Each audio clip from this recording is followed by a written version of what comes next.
So thank you for that introduction, and Tony, thank you so much for taking on the subject of sound in such a really respectful way to science, and that's a difficult thing to do. And I'm here representing the multisensory science. So our company, Arigami, works on really understanding the intrinsic relationships between the senses and our moods. But the fact is that sound affects much more than our moods. And Tony was right on it when he said that sound is one of those rare senses. It's actually the only one we know to activate different parts of the brain. So I'm going to start getting into the different parts of the brain without getting too deep into the science. I don't want to bore you. But it affects us psychologically. This means that it affects our feelings, our emotions, our moods. It also affects us physiologically. So from our heart rate going up or any other biometric, it affects us cognitively, how we can think and remember things. And sound also affects our behaviors and attitudes. In other words, even our movements and what we're attracted to or not. Sound is one of the only two senses that you actually can't turn off in your brain, the other one being smell. And one thing that we're going to be discussing, I think, with this panel, and it's an amazing group of individuals who are pioneering sound in new fields. And I leave that in quote, new fields, but I think it's our appreciation to these fields are new. Sound is a type of energy. It's what we are describing in terms of vibrational frequencies that every object makes. Sound is so powerful that it bypasses certain parts of the brain where it has to decipher, and that goes back to what Tony was saying on the nano and micro nanoseconds that it takes to compute something. It guides us. And the way we've approached sound in the last 50, 100 years has really been one note, at least for entertainment. So most people don't already have the knowledge because of the electromagnetic spectrum, a huge theoretical piece that explains to us what sound and what light and every other frequency is. We already use sound for medicine. It's called ultrasound. We already use lots and different types of inaudible sound, including microwaves. Part of what we're describing is how can we take audible sound and break that into smaller segments of understanding that we can actually learn about. A lot of the things that we're going to discuss in the panel aren't things that I can say are scientifically verified or validated yet. The thing is, it's a lot. And just like Tony mentioned earlier, it's a lot of different components, it's a lot of different electrical impulses, and it's not just how we perceive sound. To make it a little bit more specific to that example earlier, our ear is actually vibrating as well. So that's how it can tell sound from different sounds. The fact that in order to get a phenomena, in other words, some kind of conscious or cognitive understanding of what you're dealing with, it goes through a process. And it goes through a process that is tenfold faster than any other sense. This is why sound, just like smell, seems to have special memories, seems to have a special relationship, an intrinsic relationship with memory processing. It affects our motor cortex. So when we're talking about movement, one of the most interesting case studies that we've seen in the multisensory realm is looking at how it's helping patients with dementia and Alzheimer's. It will bring tears to your eyes when you see 90-year-olds who are, or younger, who are suffering from that condition. And the moment you trigger a music on, especially music that has some kind of cognitive bias from back in the day, they start moving. These are people that couldn't even walk into a room, start dancing, start thinking, start smiling. So I think the underlining theme for today's panel is really about how can we use sound, our understanding of sound, and push the boundaries of what we know to really build healthier and happier environments. And we have that ability. Jimmy, I just wanted to take a moment and thank you for organizing this event because this community is small but growing. And the fact that we're looking at all the different sounds and frequencies that are in this room, the fact that now we're looking at how can we compute empirical evidence so that on the science end we have validation, right? On the human biofield and the frequencies our body puts out. It's not just the issue that Tony described of compartmentalizing into a box and limited with the roof, etc., it's much more than that, because now we're surrounded with devices that emit sound. 5G, sound. All these different elements, that we're surrounded our bodies and our minds with, we don't know too much about. So the more that we can unite, the more that we can talk about it, the more that we can call out what we don't know yet so that we can actually make a call to action to explore those things scientifically. Cross-modal refers to researching more than one sense at a time. The reason this has not been done is twofold. One, we just didn't have the technology, the biometric capture analysis technology, to be able to understand how does sound work in reference to what we're seeing, in reference to what we're smelling, etc. We now have those technologies. The other part that we didn't have answered was, how do each sense work independently? And that unisensory modality investment in research has been accomplished now for at least the last 200 years. We have enough of an understanding of each modality, of the regions of the brain in which they interact, to now really hypothesize and really narrow down how can we improve people's lives with sound.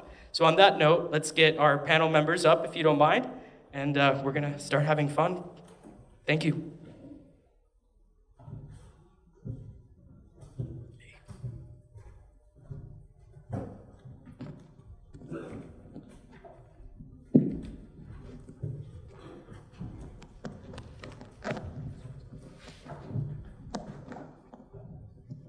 Hello, hello.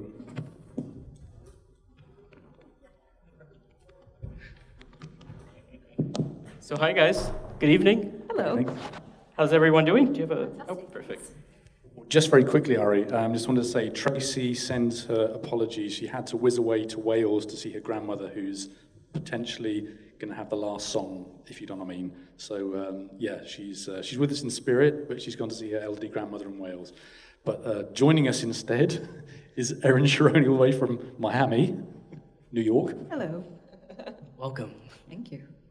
So let's start right with you, Tom. So I guess we're going to go around, and if everyone can give a brief introduction to who you are, what you're doing, and really try and answer this question. How are you involved with sound? I'm Tom Middleton. I used to make music for entertainment, discovered the Aphex Twin.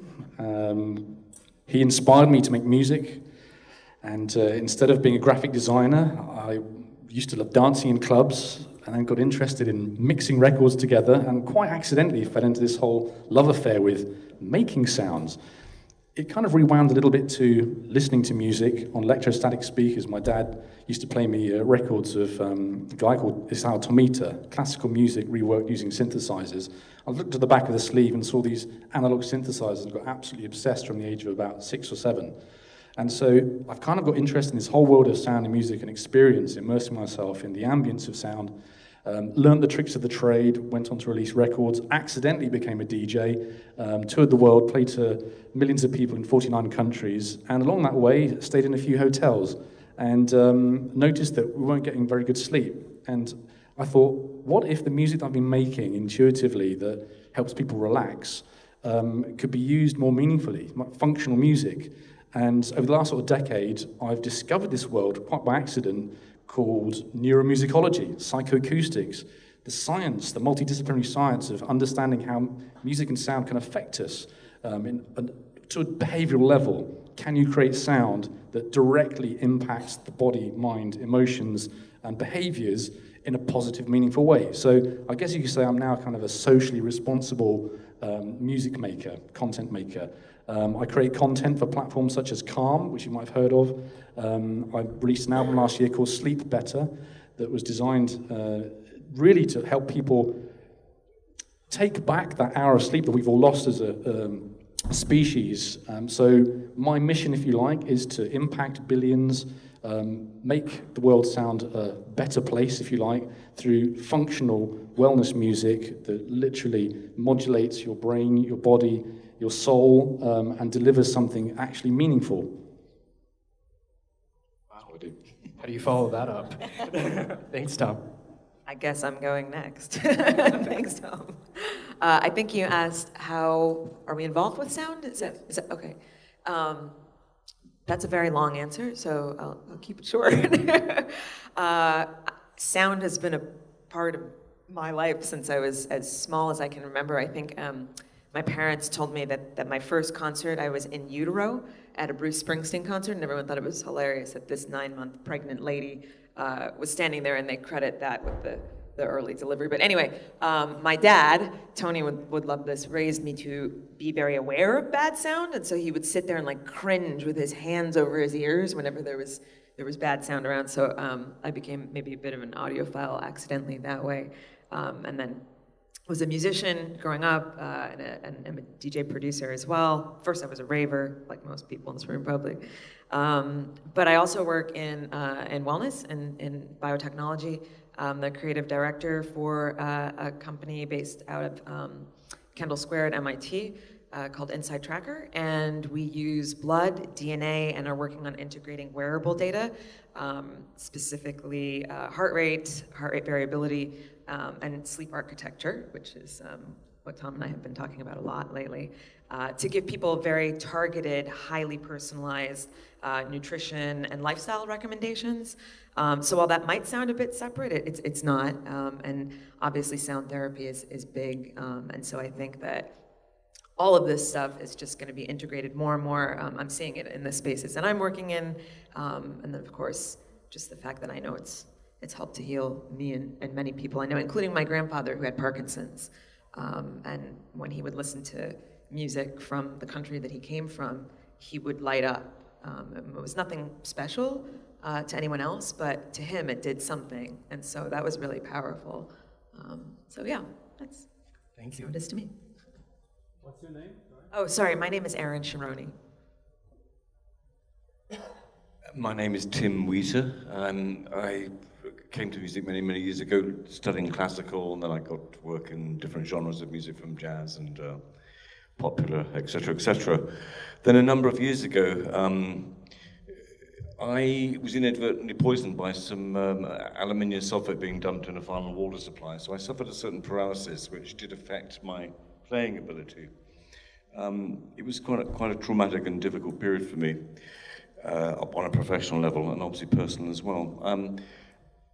To cut a very long story short, what I did with some amount of fortuitous intuition is start to use my voice and a bit, I don't know if you were here earlier on, some of you, where we were just making very, very simple sound and vibration just with our voice.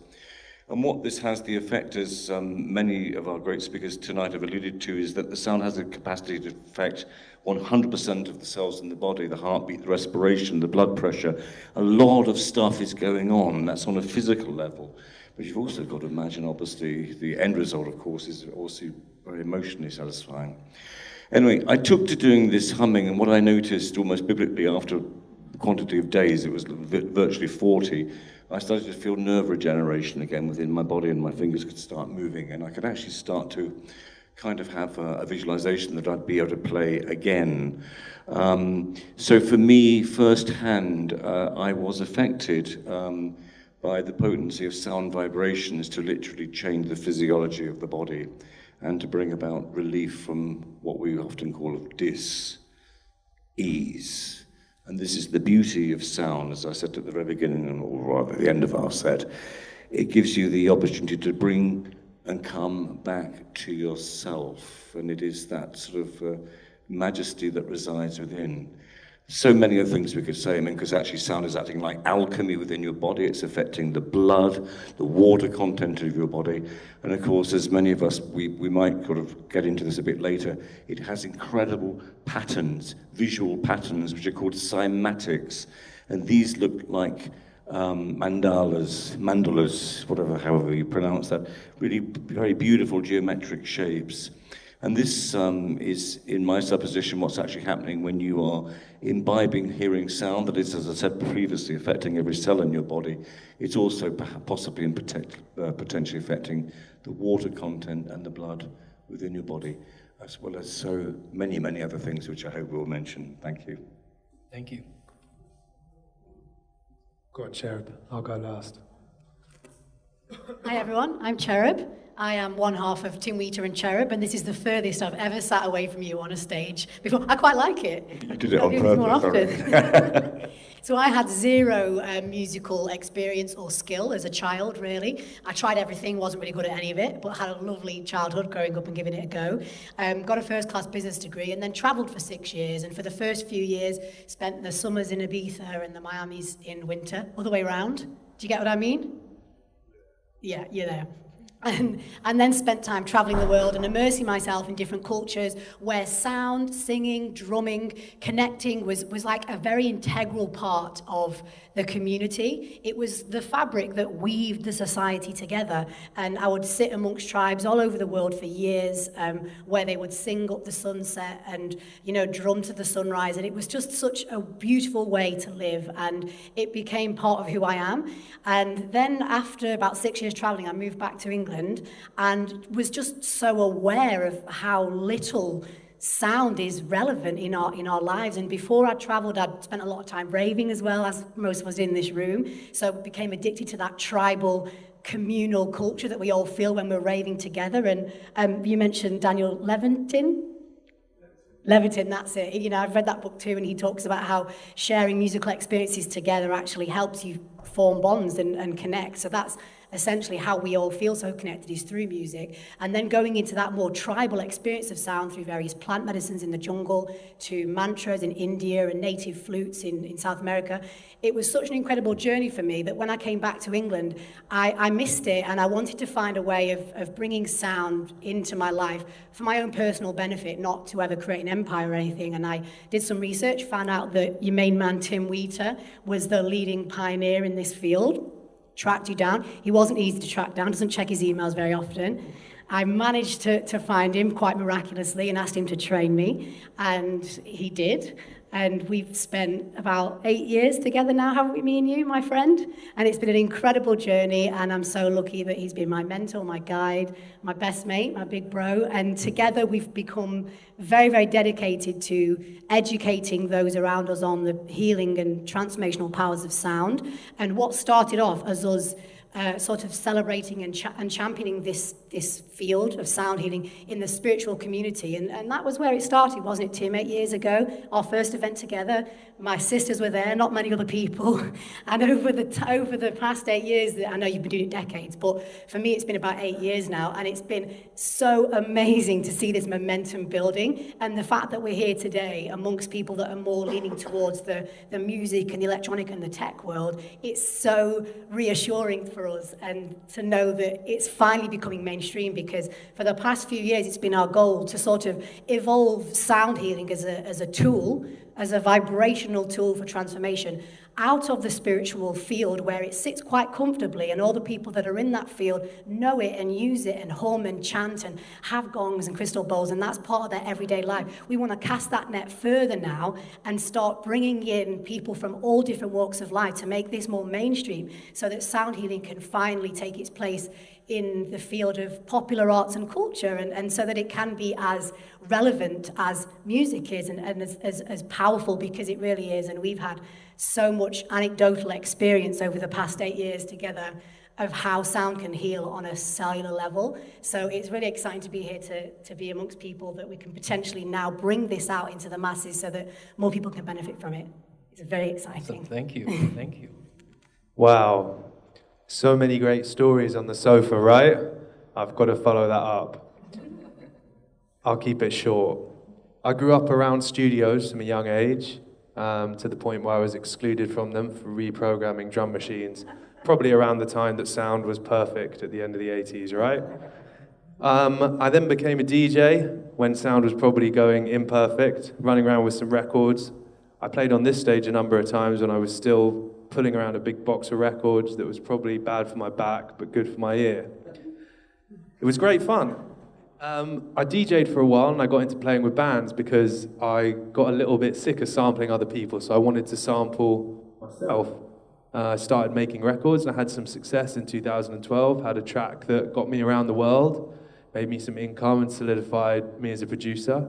It also unsolidified the band that I did it with, as many stories go like that when you have success, or there isn't a hit without a writ, a writ is a legal injunction. If no one else has had many hits, to have lots of lawyers chasing around after them, which is one of the great things about music. It does divide the wheat from the chaff, as it did in my own band.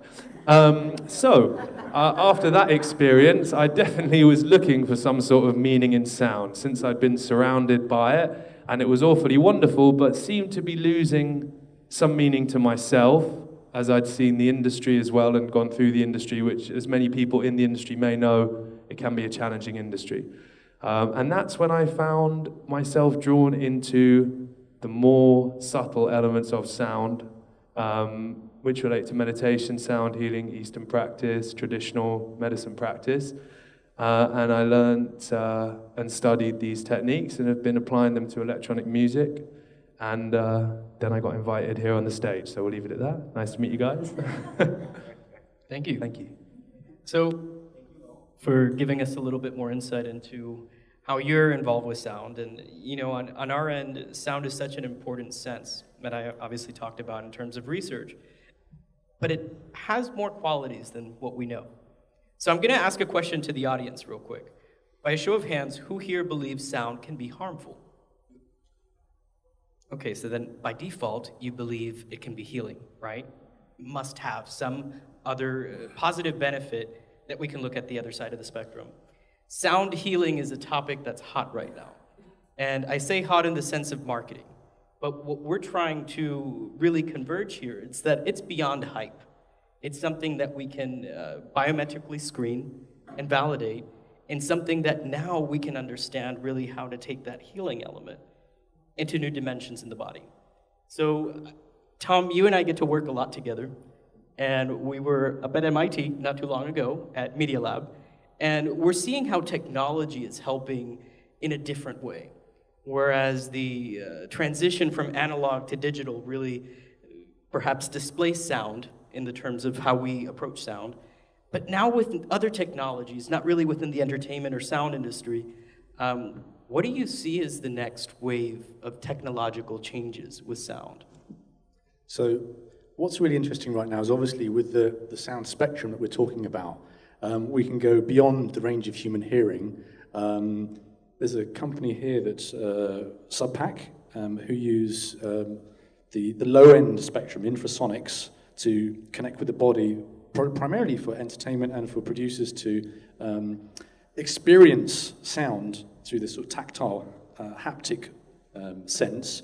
But equally, that aligns with being able to entrain brain waves. I mean, there's some really powerful things going on with low frequency, which is obviously the way the brain operates in a very, very low frequency range, and being able to connect with the body on a cellular level, literally physically connecting with it. So I'm really excited about the possibility of using infrasonics, being able to literally connect with sub-bass frequency, if you like, and explore the potential of where we can go with maybe even diagnostics, looking at particular areas of the body, organs that perhaps if they're out of tune with their natural state, is there a baseline for what everybody's healthy organs sound like? Can we then look at this particular individual has a detuned kidney or liver? Can we retune that? Well, I think we're at a point now where we're looking at technologies that can literally, well, ultrasound obviously for scanning the body, but literally delivering sound as a frequency medicine to recalibrate on a cellular level, to excite, to increase or decrease the vibratory patterns, if you like, on an atomic level. So sound I see as a very powerful tool right now. I'm just at the outside of it looking in going, wow, what can I do with this now that's more meaningful, more functional? I want to be able to help people. It's the fundamental human problems that yourself and the team at Arigami are addressing right now. We're tired, stressed, burnt out, depressed, anxious. I mean, these basic things that are driving disease, can we solve that through sound as an intervention in the context of multisensory? And that's the other part, really. It's knowing, well, does a sound work better with a scent, with a light frequency. So for me right now, it's I've never been more excited about waking up in the morning and thinking, right, I have purpose now. It's to understand what I do with these frequencies responsibly and ethically to deliver a much more positive outcome, a meaningful outcome, and the privilege to work with Ari and his team in understanding the metrics behind what I've been doing intuitively for years. You know, if people are falling asleep to my music, then there must be something in it. You know, there's something to what Tony was talking about earlier on the 80s, right? And for most of us who have any level of appreciation for music, we know that outside of the music, why was the music so good? Outside of the technology. And it was really when different disciplines come together. It was really when engineering and technology were hand in hand with music. And you mentioned earlier, Chip, that you are excited because of the new technologies that are available now with sound. Can you build upon what Tom was saying there and saying, sharing your experiences with these new technologies that are making it better? Yeah, sure. Well, for us, it's always been sound is an ancient technology. So, you know, we've done lots of research. I've actually become fascinated. Yes, there is a spiritual experience when you receive the organic sound the way we performed it earlier, and that's very fascinating to me. But I've always been interested in, can sound heal? How? Why? Why does the gong heal? How can the native flute affect the responses in the brain and the heart rate? So I used to spend days in the British Library reading everything there is, studies to find out how sound physiologically affects the brain and the body. Because what I was realizing earlier on when I first came into this field is that because it's been within the spiritual community, people haven't necessarily tried to push it further so that we have some science to back it up. So therefore, it kind of stayed where it was in that field. So we've been very passionate about moving it forward.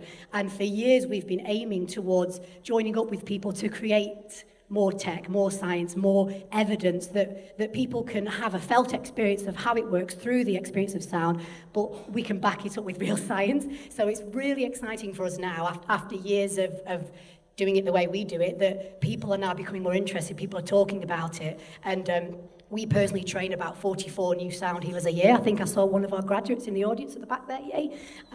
So we're constantly making sure that there's a high level big group of sound healers coming out. But what's been exciting about that is that they're all now becoming interested in how they can collaborate with other DJs and music producers. So all of a sudden, it's like now the momentum's building, it's caught the attention of the tech world and other musicians and producers. And it's really exciting for us because before, like I say, it wasn't getting that much attention and it deserved it. So we're open to seeing where this can go. It's like there's a crest of a wave here. And we're all riding it together. We feel that momentum, don't we? I think all of us on this stage, one way or another, throughout our experience, we continue to be enlightened, no pun intended with sound, but really be enlightened with sound and what are ways we could actually use sound. Aaron, you have such an interesting background with biotech and with technology looking at wellness. And one thing that I talk a lot about is on the war against anxiety economy. And really a lot of false promises from products, sometimes from people, services that are somehow packaged from a marketing department to entice you to think that it's going to improve your life. Now, we know that there are patterns, right? And especially in the electrical impulse exchange in the brain, so we're studying those patterns, but algorithm and machine learning have advanced our ability to understand those. Can you tell us how algorithms and AI are playing a role in what you do? Sure. Well, I will say that at the company I work for, while we rely on a really powerful algorithm to be able to tell regular people, like the people in this room, as well as elite athletes, how they can adjust their diet, how they should train, all based on their own biometric data, we're very clear about the fact that AI is not that advanced yet, and that an algorithm cannot replace a human being in terms of evaluating, not, for instance, what the rating of a particular scientific journal is, but how do you make creative connections between pieces of information that you're getting, and that still requires a human mind. So we use algorithms to sort through data and to analyze large batches of data. Like blood, for instance, is very powerful because one, it's dynamic and it's always changing, but unlike DNA, we've been testing people's blood for 100 years. So there's large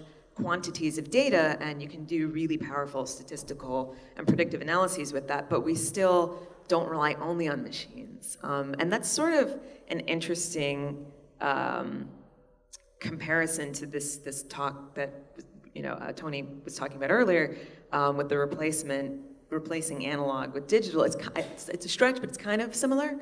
I don't know that in our lifetimes we're going to see algorithms or machines replace the human mind. I don't know. I'm not sure I believe that. Okay. So, yeah. Great. Well, it's great to have the human element involved, Yeah, obviously, and, it's really and I think it's important that we understand where technology can help ignite and streamline how we do things. But ultimately, we owe innovation to human beings and our constant curiosity. But I think you're completely right. I wanted to know, how are you connecting sound and wellness? So, at the company I work for, we don't necessarily do that yet.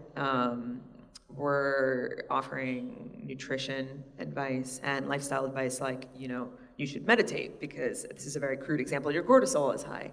My personal background, obviously, is in music and the arts. That's how I know Tom and a lot of people in the industry.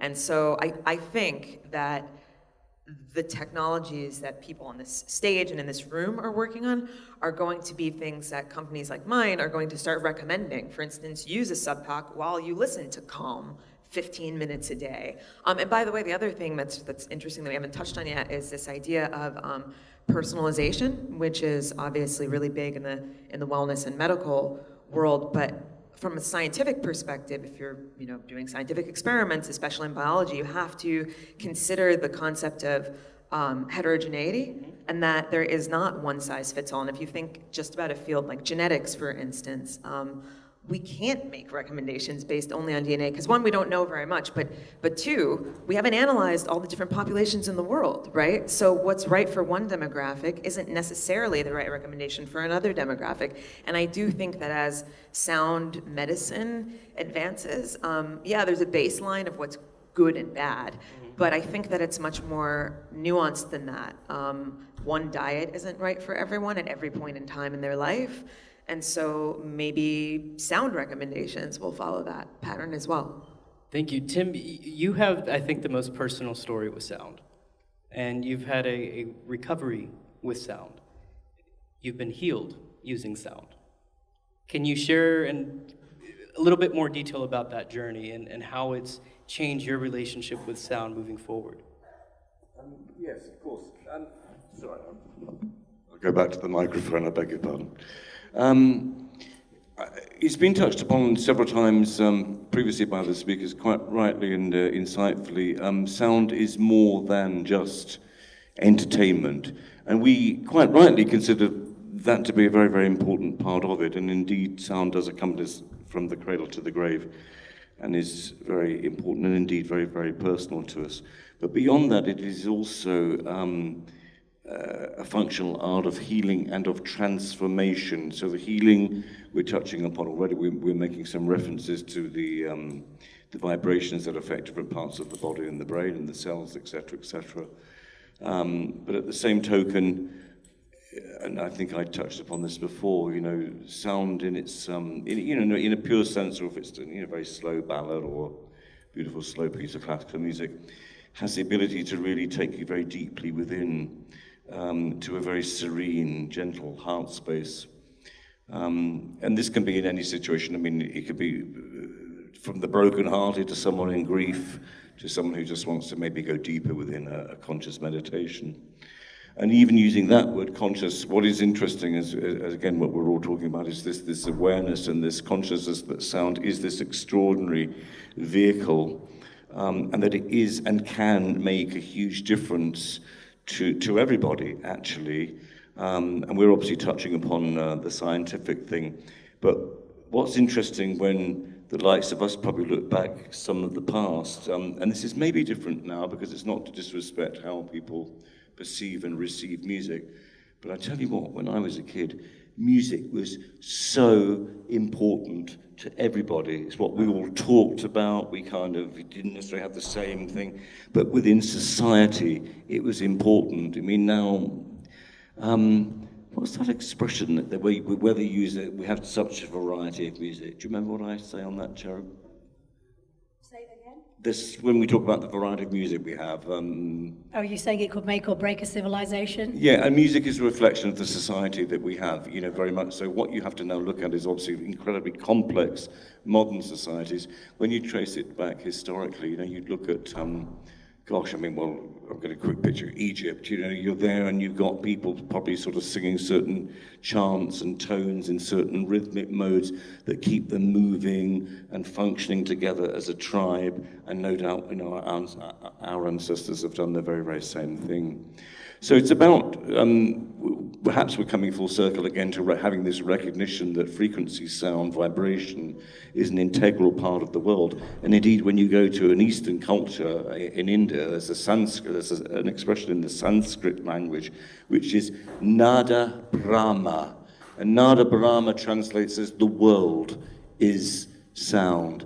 Everything from your cream shirt to your shoelace, to everything is actually vibrating. And I think what we're recognizing in a very beautiful sense in the modern world, that it is us, perhaps, ideally, to encourage us en masse to aspire to a higher frequency. Thank you. That was great. Now, we've all talked about the shortcomings with validating some of that, a lot of it. And those shortcomings, you mentioned, Cherub, that they have some kind of cognitive to the religious origins of it. Yeah, and I learned a lot about that when I was traveling as well, and those in the pineal gland. So when we play that frequency, it helps the cerebellum to secrete beta endorphins, and it creates this cascade fireworks that just fills the body with happy chemicals. And that frequency alone... Like dopamine, right? Oh yeah, he knows about the dopamine. That is a very, very potent frequency that is an ancient technology. So if you go to the Hypogeme in Malta and various pyramids within Egypt and all over the world, within some of their chambers, the natural acoustic resonance within these sacred chambers is 111 hertz. So they knew. So it is, to us, that's an interesting fact, but to them, sound was a technology way before, and it's nice that it's coming back now into the mainstream. So every religion, every culture throughout the world since the beginning of time, sound is its origin. There's a lot of biblical texts that make reference to the very, very first thing in existence is sound. It's that vibration. And so when I was traveling, I spent time in these different cultures where they still get that because they haven't necessarily evolved the way that we did. So they stay very close to their origin. And it was so incredible for me to be sitting in drum circles and listening to native flutes and hearing medicine song.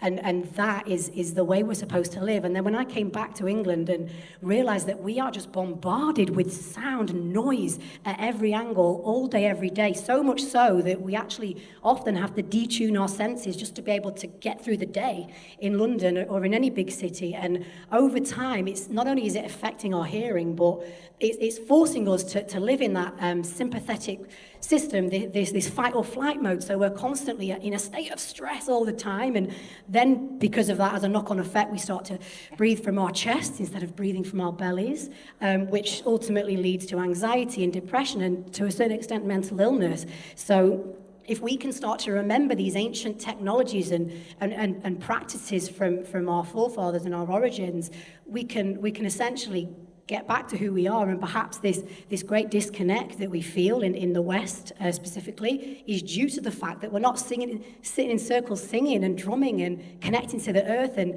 connecting to each other. And I know no better medicine worldwide than just sitting and singing together as a community. So let's do more of that. Thank you for that. I think we have that momentum currently in science, in particular research labs, and that is a new thing. So, not only did we not have the technology, but because the foundation blocks for the senses did not exist as of late, now we have scientists who have had these interpersonal experiences and out-of-world experiences, if you will, with sound. And I think that kind of motivation in the sense of having their own anecdote to add to it, is leading them to be more open to even partnering with individuals like you guys who are really advancing the topic of sound.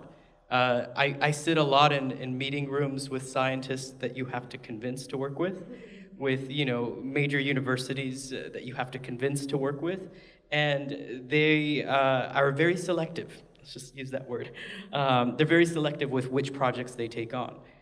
Because they don't want it to be refuted by other journals and scientists, etc. So the idea of transforming collective experiences, you're performing live. What do you think is the future of collective experiences and the future of performance and experiencing sound, now a little bit away from healing, but the transformational aspect of it emotionally? That's a big question. First of all, I should say, technically speaking, for advertising standards, we should be using the word may before healing, because we wouldn't be able to make the claim of healing because we, at this point, don't have any more evidence than a rat who managed to grow the bone density slightly quicker than other rats that weren't being played the same sounds. I believe that's the only piece of scientific evidence to do with sound and the body regenerating that is out there in the public domain. Whether there's a lot more that we know of or believe is a different thing, but the word may is important when we're dealing with this, I feel personally. So the experience of performing sound and the experience of receiving it is interesting because, as we were saying, there's a lot of dance music that doesn't make you dance going on, which is great. We may have all danced to it a bit under the influence of alcohol or neurotropics that were actually doing the dancing for us, who knows. But as we know, there are new ways to experience it. Even people like Kanye, who's doing Sunday service, which has a huge amount of sound healing in it. I don't know if you guys sound may healing in it. But it is beginning to be a slightly different event when people experience sound. Rather than eyes open moving to it, we have another conscious experience, which is to be slightly more sedate. As we know with these traditional sound may healings, people will lie on the floor, have their eyes closed, and experience sound in that way, often acoustically rather than electronically, which is an interesting place where we have the acoustics and electronics meeting. How much bass can you play before people jump up and start to rave? We're still trying to find that out, right?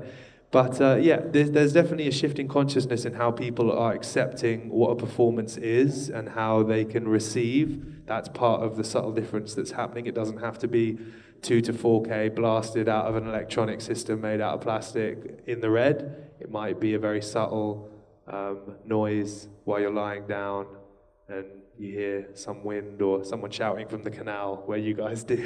Tim and Jared perform near the canal. So every now and again you'll be deep into sound healing and hear people chiming in from Camden's underbelly, which is great. So there's definitely a change going on at the moment from my side. I'm sorry, can I just add to that? And I can bear witness to this. So last week in Hyde Park, 2,000 yogis at the end of their yoga session lay down, eyes closed, and with the guidance of Richie Bostock, the breath guy, listened and breathed to sound that I created, some live psychoacoustic soundscapes for about an hour, and they were transformed at the end of it. We're going to do something in Battersea Park with Wanderlust at the end of the month for 4,000 people. What you're talking about is already scaling. It's happening right now.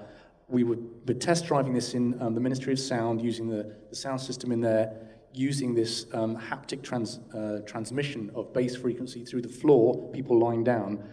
Now, the next phase for experience from where I'm sitting is integrating lighting, scent, creating a multisensory immersive experience. Individuals like State on Demand are also creating experiences like this as well. So we're getting to that point now where I think it's already happening and it's already scaling. And actually, there is that difference between fitness, wellness, spirituality. The boundaries are being blurred quite nicely. And so a yogi now who understands the principle of pranayama, all we're doing is enhancing that with a different kind of sound, a more, let's say, functional type of sound that is actually going to elicit a reduction in brainwave activity, reduce resting heart rate, reduce cortisol levels, et cetera, et cetera. So it's happening. Now, we've kind of all mentioned some bit of filtering sound, making sound either more pure, making sound more beneficial, more multifunctional. In terms of sound pollution, which is something that we've kind of all discussed in our own ways, and Tom, we'll just start with you again. What is sound pollution to you, and what are ways that you're making an effort to reduce it?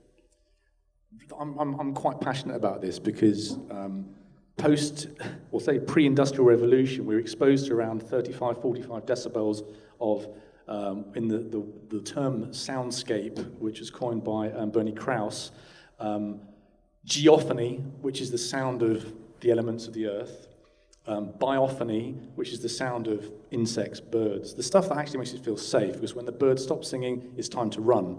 That was our baseline layer, if you like, of soundscape that made us feel safe and comfortable. The sound of the earth, the sound of the animals and the wildlife on it. Post-industrial revolution, everything's got really loud. I mean, we can't turn these things off. They're bleeping at us all the time. There's an invasion in our lives of obtrusive sound, dangerous sound, levels of sound that literally on a daily basis, I mean, even in schools and hospitals, we're exposed to levels over 95 decibels. And that's actually, World Health Organization are saying above 85 decibels, that's actually dangerous. It's going to cause mental health problems. Myocardial infarction will happen. So life just got turned up. Now, obviously, Tony, we like to turn it up with the right kind of sound, healthy sound, happy sound, dopamine-inducing sound. But the main source of this problem is that the world is very noisy, it's uncalibrated, it's unregulated. And from where I'm sitting, we need to learn to use techniques to quieten the mind, give ourselves a break from that exposure to the dangerous levels of sound, and just calm down again.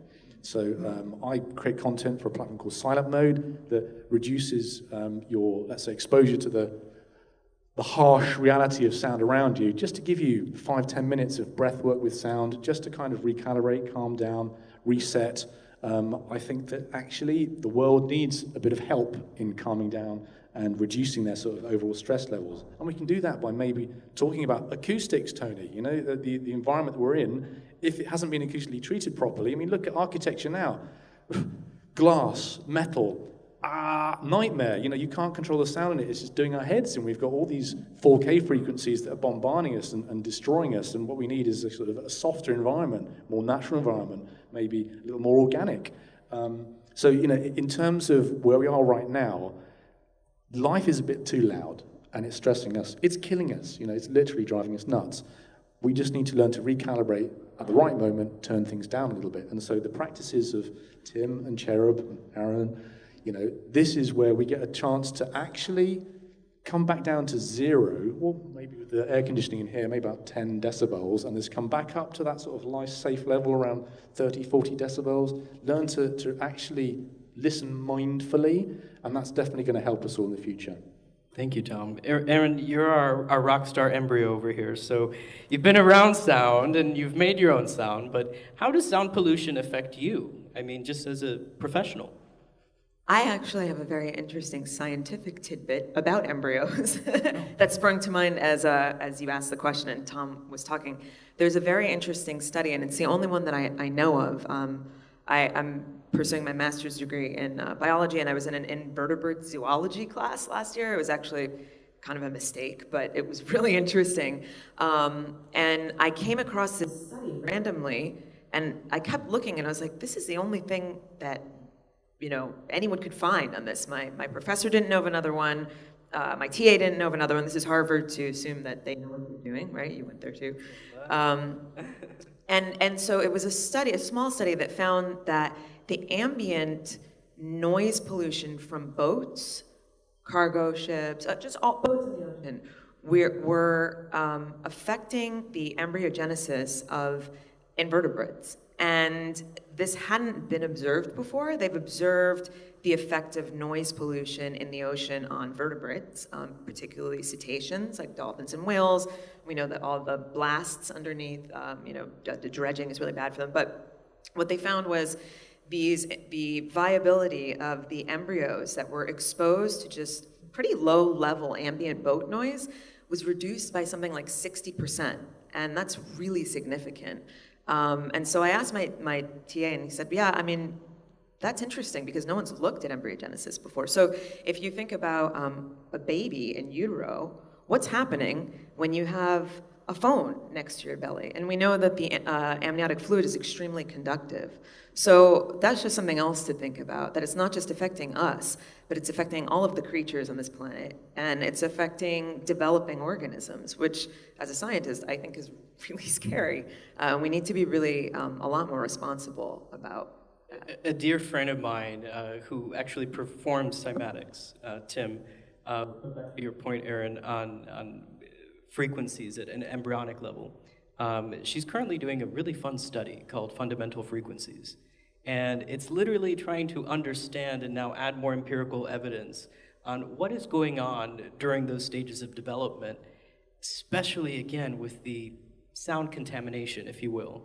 And the fact that it goes back to the audible sound pollution and then the inaudible sound pollution, that somehow we seem to advance technology so much faster than our knowledge of it, that we're kind of playing catch up. And I think that's a really neat point that you made in terms of the invertebrates. I think that's amazing. And recently we worked on a project assessing with NASA. And in space there is no sound. So that's when we're really realizing the true benefits of sound, because it prevents psychosis. So I think just understanding how it's affecting us, and you mentioned this earlier, Chiro, on a neurocellular level, that's why we know it can be beneficial. So it's not, I agree with you on the may. Well, it's just for the advertisers, just so you guys Well, for specifics, yes, may. But non-specifically, yes, it does. Because if it does harm, then it will do some kind of benefit too. We just don't know the specificity of it. So while I don't want to sit here and make my scientists angry and saying that anything is exact with sound healing, we know that sound is harmful. If you can accept that sound is harmful, then you have to accept there's another side of the spectrum too, and that it can be beneficial. Tim? I think in particular, you're quite right to draw the spotlight on mechanical sound, which obviously does surround us more and more. Although, I'm sure the Middle Ages were meant to be very noisy as well. I think lots of shouting and going on. But we're talking about more the sound of motors and engines, etc. It's obviously going to have an effect on us. A couple of things I'm going to share, very quick things. I mean, cow yields can increase by playing them a certain, quality of music, usually Mozart or Gregorian chant. Gregorian chant's a very specific and very interesting side of music, because there are certain tunings within Gregorian chant that then pertain to some of the frequencies which we then talk about. If you put hard-boiled eggs in front of a speaker at a heavy metal concert, you'll boil them. If you're playing a bit of Mozart, it'll probably leave them nice and soft and all that, So these things, and likewise, if you consider that there's a fact, you've obviously then got to, consider what it's actually doing to us physically as well. So these things are going on. I think what's also happening as a result of the mechanical sound is that we then filter the sound out, and to a degree psychologically, I think this has an adverse effect upon the art of listening to ourselves within communities and indeed nationalities. And this is where we touch with something, music, we talked about it before, whatever it is, that has the capacity to absolutely not just change individual lives, but the destiny of whole civilizations. It is that extraordinary where we can take the fundamental use of the arts. Finally, and this is a topic I can only really touch upon, because this is a day we need to get into this, there are the tunings that music is made at. We in the Western world nowadays, since 1939, have adopted a tuning where the note A, La, is tuned 440. This is not actually the most natural frequency and pitch that corresponds to the human body. Someone talked about Pythagoras earlier. Pythagoras, the A was a 432, it was a little bit lower. And in modern technology, we're talking a lot more about what we call the solfeggio frequencies, which are the love frequencies, the 528, the 111s. And these all wrap around the theory of Nikola Tesla. If you want to understand the secrets of the universe, you will just need to consider the numbers 3, 6, and 9. And then what happens with these particular tunings that we're talking about, The 3 and the 6 and the 9 constantly come back all the time, and it isn't there within the 440. And to sum up, which is why it would need a lot longer day, what you could contemplate and consider is then the adverse effect that the wrong tuning is happening upon the human bodies of probably 7.5 billion people that maybe do listen to music. And at the same time, and we have experienced this, where you bring other tunings, the 432 or the 444, where literally there is a tangible difference of how you receive the music. You can actually feel it. To cut it into a nutshell, it gets you high. And that's the most beautiful thing when we can use music to take us into, ultimately, what we all seek perhaps in some of these experiences is a beautiful, altered state, which is where it can take us. Powerful. I think you took me to that altered state right now. Aaron, talk to us about your feelings about sound pollution and how it's impacting you and how you can impact others by cleaning the pollution, if you will.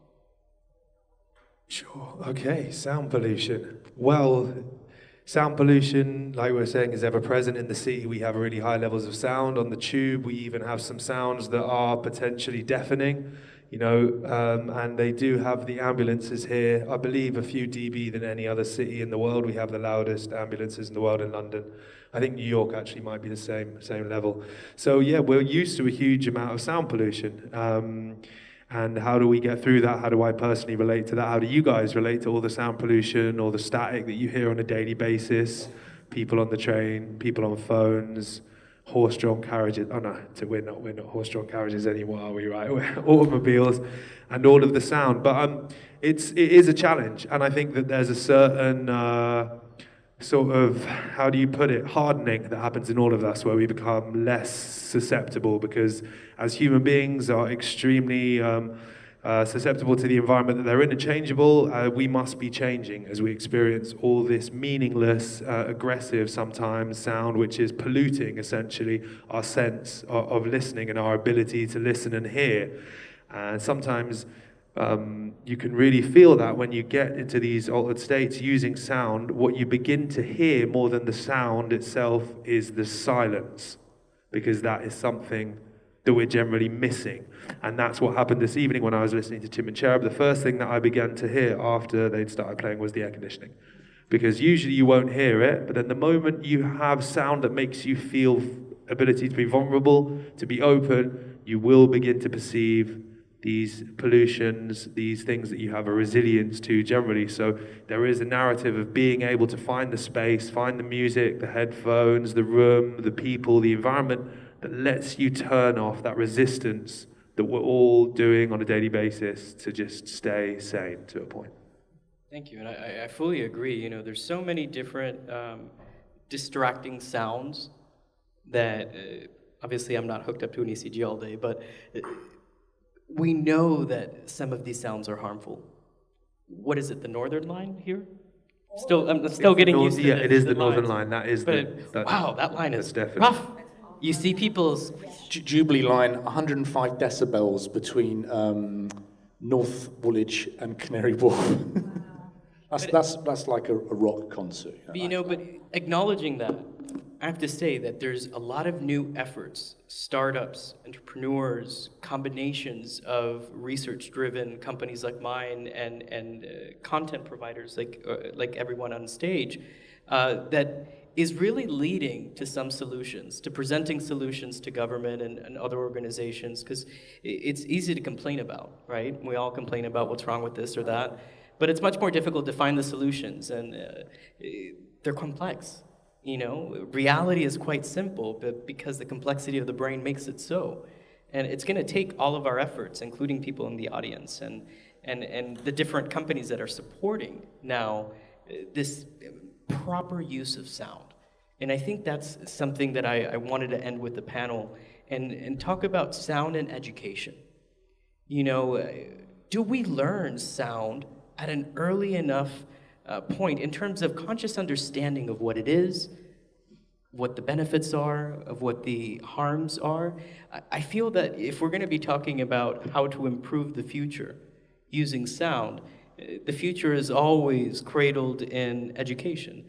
And we have all been educated on sound one way or another outside of our experience, but I can't recall, outside of obviously sciences, talking about sound too much, talking about sound and psychology, talking about sound and anxiety or sound and mental health, etc. Tim, you feel like you're going to say something, so please jump in. Gosh, actually, sorry, I lost the plot just where I was going to go with it. You were just talking about sound and... Education. That's right, yes, sorry, thank you so much. So, yeah, I go on the little soapbox here. First of all, just to use that word, the educational side to it, I really fear that is being very eroded at the moment. And as I used to I was about to say to you, as I used to joke with my young son, who was about 3 or 4, but I used to say to him, semi-seriously, Finn, when you go to school, music is your most important subject. Now, when you trace back philosophically, actually, you look at Plato and people like this, and Socrates, they did actually consider that to be the case, because music, as you can imagine, enlightens us, it emboldens us, it gives us higher morals, it does so many things. And this is what I fear now, that we are, as I said, making it disappear, as with some other of the art education within state schools. And it is just statistically a fact that a child is 18-20% more academically advanced if they study music. It's obviously, it's going to stimulate the very different patterns and cerebral passages, etc., etc. So it's a vital thing. Even the encouragement in schools, I guess that maybe means they're not going to sing as much, and to sing communally in a choir is a wonderful thing. But within our advanced Western culture, 50% of the people are usually actually shamed around using their voice for some reason. This is usually just through the home life, etc. And what we try to do, Cherub and I, is actually sort of break through, and as we sometimes say, very succinctly to an audience, ladies and gentlemen, this is the night when you choose to dynamite any core negative belief you hold. So it is sometimes about us really taking our thinking to another place. And sound, yes, can really broaden your horizons. It is the most extraordinary subject, topic, fact, but can both change you, because it changes your life, and it also can change the world. Thank you. Jared, did you want to add to that? How did you know? You guys have this dynamic connection. Don't get me into quantum now, but yeah. I wanted to talk about how, we've spoke about the negative effect of sound. I think it's very important that we go away from here with some very simple tools for how we can use sound every day without having a gong or without having access to all this wonderful electronic music or an app. Sometimes you need it on the go. And the best tip that I feel I can share with you today is just simply humming. You would not believe the physiological benefits of just humming. As you hum, you are releasing nitric oxide in the body, which helps to contribute to a strong immune system. You are detoxifying your cells, ridding the cells of waste product. You wouldn't believe it. It oxygenates the cells at your very core, simply humming. So making self-generated sound on the tube. People think I'm crazy, but I don't care. I'd rather have a nice, healthy, more optimum state of mind. So sometimes I just sit on the tube and hum, and find time in your day to make self-generated sound, whether you're humming or just R-ing or toning. Find the time for it, because it's not always easy to get access to a gong bath or music on the phone. So just find a way to create that space of inner peace and personal prayer within yourself. And the way you can do that is through your God-given instrument, the only thing you'll ever really need. No vibration or frequency can heal your body more in the world anywhere, apart from maybe your sound system, than your own voice. There's nothing more beneficial, the vibroacoustic tool, medicine that you have every day. So use it, because singing and toning and humming, it's what we need to do to survive. Thank you for that. Aaron, do you want to give us any advice on sound? I can give you some advice on sound, but for the educational piece, there's one interesting fact that if you cut open people's heads, the only way you know if there was a difference between people is a musician's brain does actually look different to other people's brains, because the cortex between the left and right hemispheres thickens from prolonged use of music in formats or playing of an instrument. So it is actually one of the only ways you can tell how education has taken place physically between parts of the brain. And I completely ignored your other question. What was it? Any advice on sound? Any advice on sound? Oh man, I like the technology of the voice. I agree with that. I think a lot of people have been denied that, and it's great to get into your own voice. I don't have much more advice than that. Listen to good sound systems, buy cassettes and vinyl, believe. That's it. That's my advice. Aaron, can you send us off with some good advice on sound? This is not doctor's advice. It's mostly anecdotal, but I mean, it's pretty intuitive, right? I would say, look, if it feels bad or you feel drained or exhausted, don't use it. Like, I feel ill after I hold my phone for too long. It should tell you something. When I first started getting into dance music, in the late 90s, that was when MP3s were first coming out, and as an American, there was no dance music in America, really, that was easily accessible, so my dream was always like, God, I wish I lived in London so I could go to Gatecrasher or whatever was going on at the time. That was like my goal. And so we would download these MP3 files off FTP sites, right? And that was like, oh my God, it was incredible. And I had this like fear, this irrational fear around like 2003 that maybe dance music was making me stupid. And what I actually think it was that I was listening to MP3s over and over and over, and I never had been before. And I finally put it together when I learned about how dirty that sound quality was. So I think that it's important just to remain in tune with your body and listen to yourself. And if something makes you feel kind of icky, you know, go out and get a better sound system. No icky. No icky. Perfect. Thank you, Tom. I get to see you work a lot. We get to work a lot together as well. And you're obviously somebody who has made it a mission to educate people on sound. And similar to Tim in your own classical training, you've had many different careers to get to what you're doing now. What's the biggest challenge? You know, you get to speak to so many people, so many big brands, some that get it, some that don't. What's the biggest educational barrier to helping us implement sound in more beneficial ways? That's a very good question.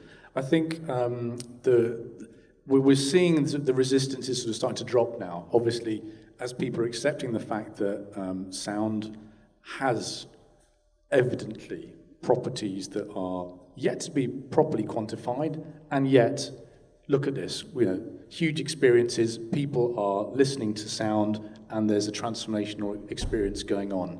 So I think, really, there is a movement that's brewing. No one's really going to have to prove anything, because it's already happening. The movement is in progress, and that's really wonderful. Now what's fantastic is that joining with the community of academics and scientists who are maybe keen to help test some of this stuff, we can make better decisions about what this can and can't do in terms of harm or healing. So I think at this point, I'm just super optimistic that sitting down with a brand, allowing them to feel and experience perhaps through some of these technologies like Subpack, getting them, the stakeholders, decision makers, to have that experience, and then maybe show them some data, maybe show them what's happening to their heart rate, what's happening to their brain waves. Because often you can talk about spirituality, but again, it's met with some resistance at certain levels. So showing people what they know in terms of a graph, a number on a screen, can actually make a difference. Recall the experiment we did at Ravensbourne, where live in a room, we exposed a guy to 2 different types of sound. He breathed and listened to music, soundscapes. One elevated his heart rate, and we watched the pulse meter raising up over 5 minutes. Then we entrained him into a more relaxation state, and we watched the heart rate come down. So I think that kind of visual evidence is really the way to go with convincing people. Otherwise, it's just alchemy. So, it's interesting because we talked about this panel, or called the panel, The Future is Sound. But we really went and took a step back into the past to understand how sound has actually been involved with us every day.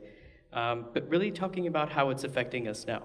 And I think now is when we can really leave it to our interactions post-panel and post this event, how we actually can shape sound in the future, because it's going to take the efforts now to do that. And I think what we all have talked about one way or another is about the responsibility of this knowledge. And the more that we share this knowledge, the more that we educate on this knowledge, the more that we share our own stories and what brings us together and what may or may not be distracting you back there. But anyways, you know, all these things, I think we can all agree that the future of sound is in our hands. And it's really not just in our hands, it's in our brains. And somehow it's also in our hearts, right? Emotionally speaking, if you want to go that route. But it is in our brain. The present, the past, and the future of sound is in our brain. And when we are talking about the hormones that get secreted, when we are talking about the aptitudes and attitudes, when we are talking about the physical and physiological manifestations that we have with sound, it's undeniable of its power. It cannot compare to any other sensory modality that we are aware of yet. And it's something that we experience only here on Earth, for all that we know. So I think thank you to the organizers for bringing us together, and thank you to each one of you for sharing your own stories, for sharing how you're advancing it, sharing some of the frustrations that have led to this. And let's continue to breaking sound barriers, right? Thank you guys so much.